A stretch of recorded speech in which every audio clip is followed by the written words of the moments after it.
할렐루야. 5월 19일 화요일 새벽 기도회를 시작하도록 하겠습니다. 사도신경으로 우리의 신앙을 고백하시겠습니다. 나는 전능하신 아버지 하나님 천지의 창조주를 믿습니다. 나는 그의 유일하신 아들 우리 주 예수 그리스도를 믿습니다. 그는 성령으로 잉태되어 동정녀 마리아에게서 나시고 본디오 빌라도에게 고난을 받아 십자가에 못 박혀 죽으시고 장사된 지 사흘 만에 죽은 자 가운데서 다시 살아나셨으며 하늘에 오르시어 전능하신 아버지 하나님 우편에 앉아 계시다가 거기로부터 살아있는 자와 죽은 자를 심판하러 오십니다.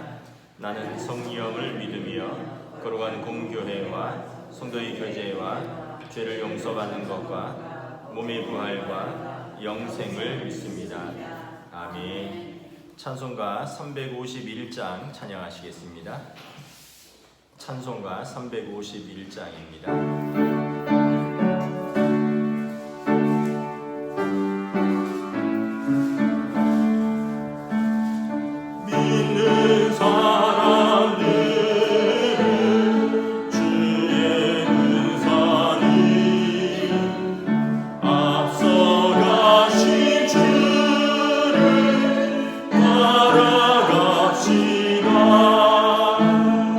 우리 회장의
주신 하나님 말씀은 구약성경 신명기 20장 10절에서 20절 말씀입니다. 구약성경 신명기 20장 10절에서 20절 말씀입니다. 다 찾으신 줄 알고 저와 여러분들이 한 절씩 교도하도록 하겠습니다.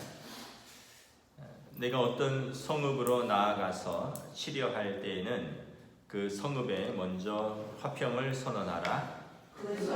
만일 화평하기로 대답하고 너를 향하여 성문을 열거든 그 모든 주민들에게 내게 조공을 바치고 너를 섬기게 할 것이요, 만일 너와 화평하기를 거부하고 너를 대적하여 싸우려 하거든 너는 그 성읍을 에워쌀 것이며 내 하나님 여호와께서 그 성읍을 내 손에 넘기시거든 너는 칼날로 그 안에 남자를 다 쳐 죽이고 너는 오직 여자들과 유아들과 가축들과 성읍 가운데 있는 모든 것을 너를 위하여 탈취물로 삼을 것이며 너는 내 하나님 여호와께서 내게 주신 적군에게서 빼앗은 것을 먹을지니라.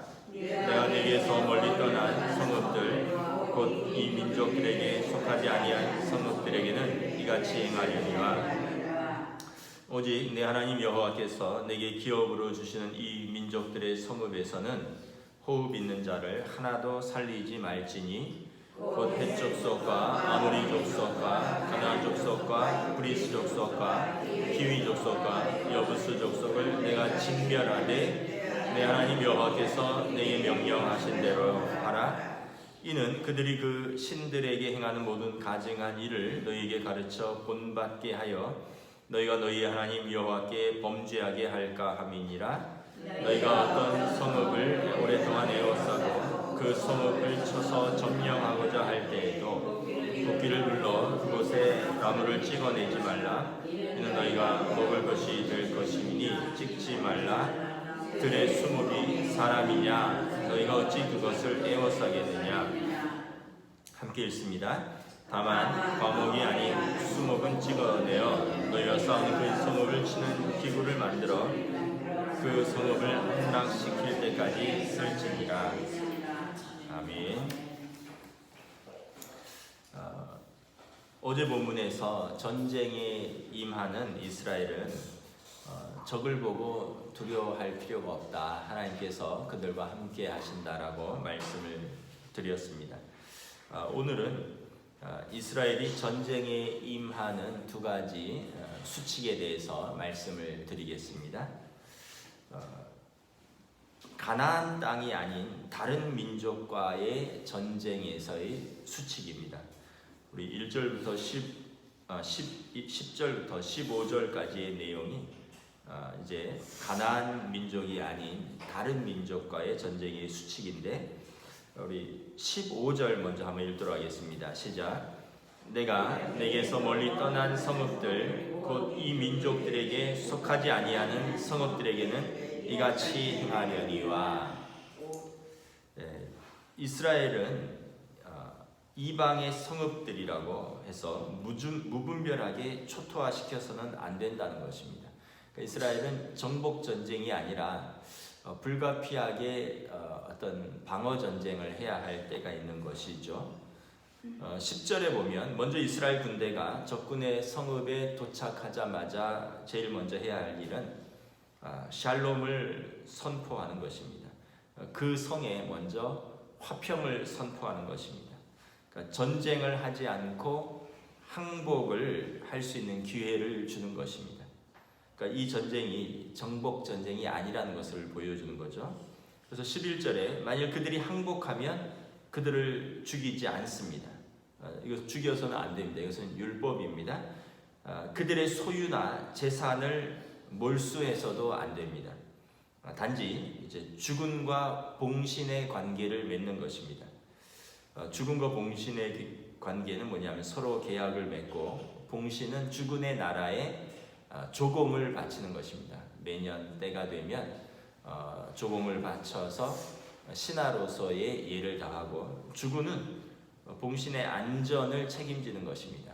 다른 나라가 그 나라를 침략하고자 하면 군대를 보내서 보호해주고 그리고 그 나라는 이제 주군의 나라는 건들지 않는 것이죠. 조선 시대에 명나라와 조선과의 관계가 군신의 관계였습니다. 그래서 우리가 흔히 하는 말로 칙사대접이라는 그런 표현들을 쓰잖아요.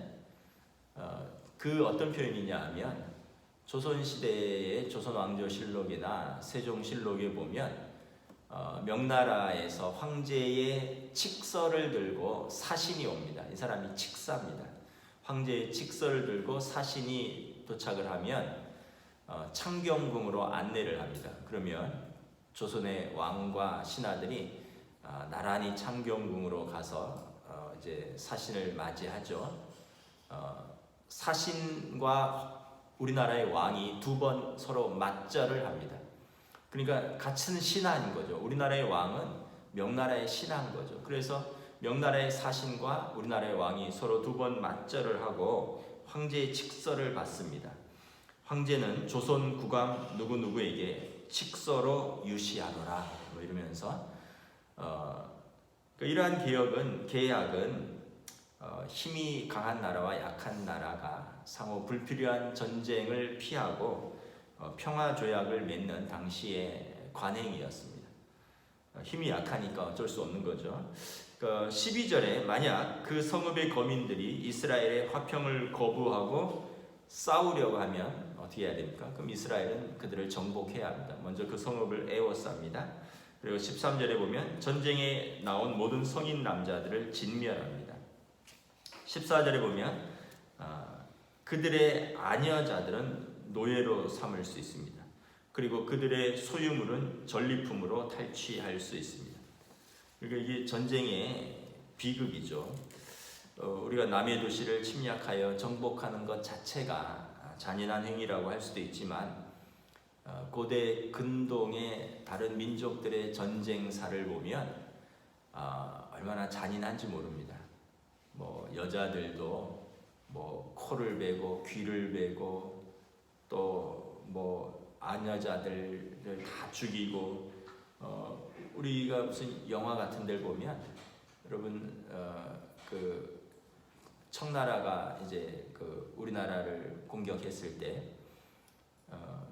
그때 얼마나 잔인하게 짓밟았는지 영화 같은 데 이렇게 볼 수 있습니다. 그냥 말을 타고 뭐 다니면서 사람들의 목에 밧줄을 걸고 그대로 말과 함께 끌려가는데 뭐 여자도 아이들도 없고요. 그냥 거기에 끌려가다가 돌에 머리가 터져서 죽기도 하고 또 도망을 못 가도록 발목을 자르기도 하고 아킬레스건을 자르기도 하고 그렇게 해서 청나라로 우리가 공녀들이 많이 끌려갔잖아요. 그럼 끌려가면 청나라의 본부인이 조선에서 끌려온 여자들이 예뻐서 남편의 첩으로 사랑받는다고 얼굴에 뜨거운 물을 끼얹어서 화상을 입히고 그렇게 해서 거기서 아주 비참하게 살았던 이것만 해도 벌써 몇백 년 전의 이야기입니다. 그러니까 지금부터 이 3,000년, 4,000년 전에 이렇게 율법으로 전쟁하는 방식에 대해서 포로들을 어떻게 취급할 것인지 전쟁은 어떻게 할 것인지 이스라엘 군대는 되도록 전쟁을 피하고 불가피한 전쟁일 경우에는 군인들인 남자들과만 싸우라는 것입니다. 나름대로 인도적이고 또 자제하는 전쟁이라는 것을 알 수가 있습니다. 이 전쟁은 어떤 이기적인 확장을 위한 정복 전쟁이 아니라 나름의 어떤 방어를 위한 전쟁이라는 것을 알 수 있습니다. 그래서 이스라엘은 전쟁도 하나님의 방식대로 수행해야 하는 것입니다. 자, 이제 두 번째는 가나안 땅의 사람들과의 전쟁 수칙입니다. 우리 16절부터 18절 저와 여러분이 교도하겠습니다. 오직 내 하나님 여호와께서 내게 기업으로 주시는 이 민족의 성읍에서는 호흡 있는 자를 하나도 살리지 말지니 곧 헷 족속과 아모리 족속과 가나안 족속과 브리스 족속과 히위 족속과 여부스 족속을 내가 진멸하되 내 하나님 여호와께서 내게 명령하신 대로 하라. 18절 제가 읽겠습니다. 이는 그들이 그 신들에게 행하는 모든 가증한 일을 너희에게 가르쳐 본받게 하여 너희가 너희 하나님 여호와께 범죄하게 할까 함이니라. 이제 가나안 땅에 들어가서 하는 전쟁은 이것은 정복 전쟁입니다. 이건 방어 전쟁이 아니라 정복 전쟁이고 16절에 보면 가나안 정복에는 호흡이 있는 자는 하나도 살려둘지 말라라는 지침이 적용됩니다. 17절에 보면 가나안 7족속들 가나안 땅에 사는 모든 족속은 예외 없이 숨쉬는 것은 하나도 살려두지 말라. 이것은 이제 하나님의 진멸이 선포되었다라는 것입니다. 구약 성경에서 하나님이 진멸하다라는 뜻이 헤렘이라고 그랬습니다. 진멸, 이 완전한 진멸인데 이것은 돌이킬 수 없는 죄에 대한 하나님의 완전하고도 의로운 심판입니다. 여기에는 조금 이해하기 어려울 수 있지만 남녀노소도 없고 심지어 동물에까지 적용되는 것입니다. 가나안 성읍에 대한 완전한 진멸이 선포되는 것은 두 가지 이유 때문에 그렇습니다. 18절에 보면 첫째, 가나안 사람들의 가증한 종교 풍속 때문입니다. 그들을 살려두면 그 땅에 이스라엘 사람들과 같이 살면서 산마다 푸른 나무마다 산당을 짓고 점을 치고 구슬하고 그들의 종교 풍속에 자연스럽게 타협하고 오염될 수 있기 때문에 그렇습니다. 아세라 목상을 만들고 바알 석상을 만들고 또 주상을 주조하고 그래서 도덕적으로 타락하고 우상을 숭배하는 가나안의 종교에 동화되고 이스라엘의 거룩한 백성으로서 하나님만을 섬기는 유일성과 순수성이 위태롭게 될 것입니다. 결국 그들을 살려두면 이스라엘 백성을 망치고 그리고 이스라엘도 그들의 우상을 섬기다가 하나님을 슬프게 할 것입니다. 가나안 사람들은 그 신전에서 아주 가증한 일을 많이 행했습니다. 오늘 18절에 보면 그 신들에게 행한 모든 가증한 일, 신전에서 난잡한 그런 어떤 매춘들이 일어났습니다. 그리고 신체 훼손, 또 인신공양, 어린아이들을 불에 던지고 몸을 해하고 이런 것들이 그들의 종교의식 중에 하나였습니다. 이런 것은 하나님 보실 때 도저히 용납할 수 없는 역겨운 것이고 가증한 행위인 것입니다.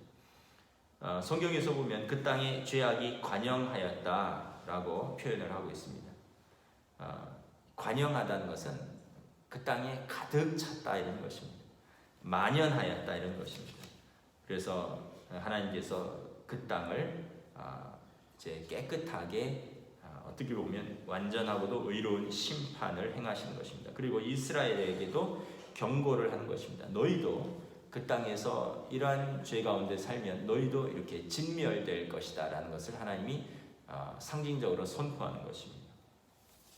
전쟁 중에 보호해야 할 것들이 있습니다. 19절, 20절 우리 함께 읽도록 하겠습니다. 시작. 너희가 어떤 성읍을 오랫동안 에워싸고 그 성읍을 쳐서 점령하려 할 때에도 도끼를 눌러 그곳에 나무를 찍어내지 말라. 이는 너희가 먹을 것이 될 것이니 찍지 말라. 들의 수목이 사람이냐? 너희가 어찌 그것을 에워싸겠느냐? 다만 과목이 아닌 수목은 찍어내어 너희와 싸우는 그 성읍을 치는 기구를 만들어 그 성읍을 함락시킬 때까지 쓸지니라. 19절에 보면 이스라엘이 전쟁을 할 때 나무를 함부로 베지 말라라는 것입니다. 지금하고 다르게 그때는 사람들이 거주하는 성읍이 있고 이 성읍은 견고한 돌이나 이런 토담으로 이중으로 둘러싸여 있고요. 이 성읍 밖에 이제 농경지들이 있습니다. 과수원도 있고 농경지도 있습니다. 우리도 보면 예전에 사대문 안과 밖이 나뉘었잖아요. 사대문 안이라는 것은 지금의 서울 전체가 아닙니다. 우리가 잘 알듯이 남대문, 동대문, 그리고 서대문은 지금 예전에 적십자병원이 있던 그쪽, 또 북대문은 제가 뭐 정확하게 기억은 안 나는데 저쪽이 북쪽에 이게 시체들이 드나드는 시구문이라고 있습니다. 그래서 서울도 지금의 서울의 3분의 1도 채 되지 않고 나머지는 다 농경지였습니다. 이스라엘이 전쟁을 하려고 성읍을 에워싸면 20절에 보면 그 성읍을 함락시키기 위한 기구들을 만들어야 됩니다. 뭐 사다리도 만들어야 되고 수레도 만들어야 되고, 그러려면 나무를 찍어내야 됩니다. 20절에 보면 허용되는 것은 수목은 찍어낼 수 있는데 과목은 찍어낼 수 없다는 것입니다. 19절에 보면 도끼를 둘러서 그곳에 나무를 찍어내지 말지니 이는 너희가 먹을 것이 될 것이니 찍지 말라. 그러니까 과목을 말하는 것이죠. 먹을 것이라는 것은 수목이 사람이냐, 너희가 어찌 그것을 에워싸겠느냐. 전쟁은 사람과 하는 것인데 나무를 왜 다 찍어내느냐라는 거죠. 고대 근동의 전쟁에서는 이 성읍 주변의 모든 나무를 베고 과수원을 파괴하고 농경지를 황폐하게 하는 것을 군사적인 전략으로 삼았습니다. 왜 그러냐면 그 안에 사람들의 생계를 위협하는 것입니다. 주로 고대 근동 지역은 포도원, 올리브 농장, 야자 대추, 과수원 이런 것들이 주 생산지입니다. 그런데 이 주민들의 필수적인 과일과 열매와 기름을 이제 내는 나무들을 집중적으로 베어내 버리면 그 경제적 여파가 얼마나 크겠습니까? 그 나무들이 자라서 다시 열매를 맺기까지는 수년 이상이 걸릴 것입니다. 그래서 이스라엘을 이렇게 나무를 베고 과목을 베어내는 이유는 뭐냐면 성읍 안에 있는 사람들의 항복을 쉽게 유도하기 위한 것입니다. 그리고 적의 저항에 대해서 철저히 보복하는 것입니다. 그리고 그들과 싸워서 이기고도 그들이 경제적으로 군사적으로 다시 일어서지 못하도록 완전히 꺾어 놓는 전략입니다. 그리고 다른 민족과의 전쟁에서도 저 민족하고 싸우면 그냥 완전히 초토화가 되는구나. 먹을 것이 하나도 남아나지 않는구나. 그래서 다른 적들도 전쟁을 할 때 항복을 받아내기 위한 그런 타산지석의 전략으로 그렇게 하는 것입니다. 그러나 하나님께서 이스라엘에게는 그렇게 무자비한 전쟁을 해서는 안 된다라고 말합니다. 나무의 열매를 먹을 수 없도록 베어내면 안 된다는 거죠. 전쟁은 현 세대가 하지만 고통은 다음 세대까지 이어지는 것입니다. 미래 세대가 부도덕하고 부패한 삶을 산 조상들 때문에 고난을 당해서는 안 된다는 것입니다. 그래서 이스라엘 군대는 도끼를 둘러서 20절에 보면 전쟁을 위해서 싸울 기구를 위한 나무는 찍어 넣어도 되지만 과실의 열매들은 절대로 찍어내지 말라. 그 성읍에 사는 사람들과 자녀들과 자손들이 전쟁 후에 그 과실을 필요로 할 것입니다. 무제한 다음 세대의 미래와 행복과 안전을 위해서 하나님이 남겨두라고 하는 것입니다. 하나님은 이렇게 전쟁에서도 자비를 베푸시고 명확한 지침을 내려주십니다. 하나님은 사람과 나무와 땅과 그리고 자연에 관심을 가지고 계신 모든 피조물의 하나님이시라는 것을 알 수가 있습니다. 성도의 삶은 영적 전쟁입니다. 모든 것이 매사의 영적 전쟁입니다. 우리는 분별력을 가지고 싸워야 할 것과 싸우고 싸우지 말아야 할 것은 싸우지 말아야 합니다. 멀리해야 할 것을 멀리하고 가까이 해야 할 것을 가까이 해야 합니다. 우리가 쓸데없이 사람과 싸우거나 혈과 육의 싸움이 아니라 식구들하고 싸우고 성도들하고 싸우지 말고 우리가 싸워야 할 의로운 전쟁이 있습니다. 이것은 죄와의 싸움입니다. 이것은 죄악에 맞서서 진멸해야 할 성도의 내적인 헤렘, 거룩한 전쟁은 무엇입니까? 사단 마귀와의 싸움입니다. 야고보서 4장 7절에 마귀를 대적하라 그리하면 너희를 피하리라. 우리가 마귀와 싸우면 마귀가 피합니다. 근데 우리가 마귀가 시비를 거는데 우리가 받아주고 타협하면 어느 순간 마귀에게 우리가 점령당하는 것입니다. 또한 우리 옛사람인 죄악된 우리의 옛사람의 본성과 싸워야 합니다. 야고보서 4장 1절부터 4절 말씀입니다. 너희 중에 싸움이 어디로부터냐? 다툼이 어디로부터냐? 너희 중에서 싸우는 정욕으로부터 나는 것이 아니냐? 너희는 욕심을 내어도 얻지 못하며 살인하며 시기하여도 능히 취하지 못함으로 다투고 싸우는도다. 너희가 얻지 못하면 구하지 아니하기 때문이요 구하여도 받지 못하면 정욕으로 쓰려고 잘못 구하기 때문이라. 가늠한 여인들아, 세상과 벗된 것이 하나님과 원수됨을 알지 못하느냐? 그런즉 누구든지 세상과 벗이 되고자 하는 자는 스스로 하나님과 원수되는 것이니라. 로마서 8장에 보면 육신의 생각과 육신의 삶은 하나님을 기쁘시게 할 수도 없을 뿐더러 하나님을 원수되게 하고 성령님을 근심케 하는 그런 삶입니다. 그러한 우리의 옛사람의 자아와 그리고 사단과 싸우는 것입니다. 그러면 우리는 무엇을 가까이 하고 어떤 자세로 살아야 합니까? 야고보서 4장 8절 말씀입니다. 하나님을 가까이 하라. 그리하면 너희를 가까이 하시리라. 또 주 앞에서 낮추라. 그리하면 주께서 너희를 높이시리라. 하나님께서 교만한 자를 물리치시고 겸손한 자에게 은혜를 주신다 하였느니라. 여러분, 우리가 하나님의 은혜를 받으려면 겸손히 하나님께 나아오면 하나님께서 하나님을 가까이 하는 자를 가까이 하시고 겸손한 자에게 은혜를 베푸시는 것입니다. 근데 교만하여 하나님을 멀리하고 스스로 살 수 있다 하는 자들에게 교만은 패망의 선봉이 되는 것입니다. 말씀을 마치겠습니다. 우리의 영적 전쟁, 영적 분별력이 있는 삶이요 우리가 매일의 영적 전쟁에서 승리하는 삶은 사단 마귀와 싸우고 하나님을 가까이 하는 삶인 줄 믿습니다. 아멘. 기도하겠습니다. 하나님 은혜를 감사합니다. 오늘 이스라엘이 가나안 땅에 들어가서 가나안 족속들을 완전히 진멸하라. 그들의 영적인 타락과 또 이교적인 풍습, 그곳에 물들어 이스라엘도 아세라 목상과 바알 신상을 섬기고 푸른 나무 밑에 나아가서 절하고 그리고 그곳에서 일어나는 도덕적인 타락들에 그들이 오염될까 함이라. 하나님이 그러므로 호흡이 있는 자는 모두 진멸하라 말씀합니다. 반면에 가나안 땅의 사람들이 아닌 성읍과 전쟁할 때는 이것은 정복 전쟁이 아니라 방어적인 어떤 불가피한 전쟁일 경우에는 전쟁의 명확한 지침대로 평화를 선포하고 그들이 평화를 거부할 때에는 싸울 때는 군인들하고만 싸우고 아녀자들은 또 거기에 생물들은 함부로 하지 말라. 그리고 심지어 나무까지도 과실수까지도 보호하라. 하나님께서 명확하게 지침을 주심으로 무자비한 전쟁, 무분별한 전쟁을 또 방지하시는 것을 바라봅니다. 우리의 삶은 매일이 어떤 면에서 보면 영적인 전쟁입니다.